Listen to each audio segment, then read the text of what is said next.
مع الزمالك مفيش مستحيل، وشكلها ثلاثيه السنه دي. بعد ما كلنا قلنا موسم الزمالك انتهى، الزمالك بيفوز على كايزر تشيفز وما يتأهلش لوحده، يقول له تعالى يا ابن بلدي، وياخد المصري في ايده وهو رايح، ويا ليله بيض على الكره المصريه.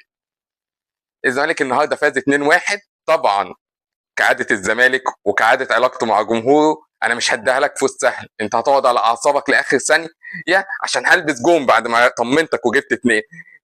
بس رغم كده، ايه ده، الزمالك لعب، عمل شوط اول كبير جدا، ما كانش فيه توفيق. الشوط الثاني مع نزول عبد الله السعيد وريحه من الجيل القديم، الكره اختلفت، اللعب اختلف. خوان بيزيرا كورته مختلفه عن الفريق كله، الولد رائع على جناح تمام، بيخش النص بيقطع، بيخش على الجون. جون ناصر منسي الاسطوره، عايزه يصنع هتلاقي، عايزه يجيب هتلاقي، عايزه يحل لك اي مشكله هتلاقي. ميسي الزمالك اليومين دول ده خلى اخوان بيزيرا يجيب جون براسه وهو 160 سم. عايزين من الراجل يعمل لكم ايه تاني؟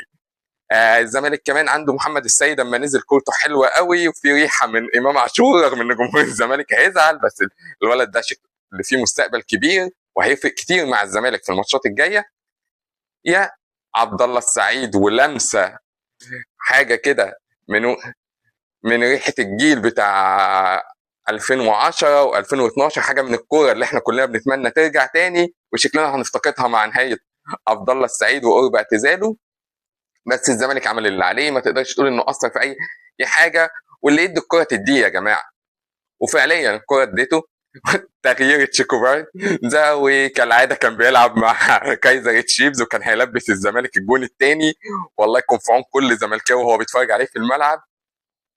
خطوه هتفرق كتير في موسم الزمالك، هتديه قدام خطوه واثنين وثلاثه. هتخلي اللعيبه تخش ماتش سيراميكا في الكاس بمعنويات عاليه، وبنسبه كبيره هتقدر تاخد وتكمل في الدوري، ويفضل الزمالك من الفرق القليله اللي هتنافس على الثلاث بطولات، ويتحول الموسم الكارثي اللي الكل في بدايته كان بيقول لك لا هنعرف نحل مشكله القيد، وبعدين لما خلصت مشكله القيد قال لك خلاص الزمالك انتهى. لا، الزمالك مش بلعبته القليله، بناشئينه، بقفلته على نفسه، بعدم تدخل الاداره، الحمد لله، عشان مش عارفه يا رب ليها دايما بعيد عن النادي.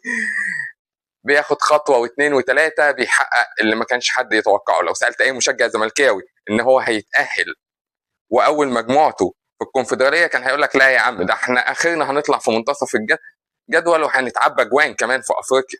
فلا، الكونفدراليه الزمالك محتاجها جدا، واعتقد انه مش هيفرط فيها بعد الفوز النهارده ده، وهيحقق فيها، هيروح لابعد مدى، وان شاء الله ممكن يفوز بيها، ودي هتفرق معاه ماديا كمان عشان حل مشاكله. الزمالك قادر يعمل توليفه، هل زي ما قلنا هتبقى معجزه ليستر ويحقق الكونفدراليه ويحقق الدوري؟ في حافز كبير، وكل ماتش هيفوز بيه الزمالك هيبقى حافز اكبر، وهيدي جمهور امل اكبر، وده هينعكس على اللعيبه، هيشحنوا اللعيبه اكتر وهيأدي اكتر. يوم ابيض على الكره المصريه كلها، المصري فاز 2-0 وتأهل تاني مع الزمالك، وزي ما قلنا في اول الفيديو، يا ليله بيض على الكره المصريه.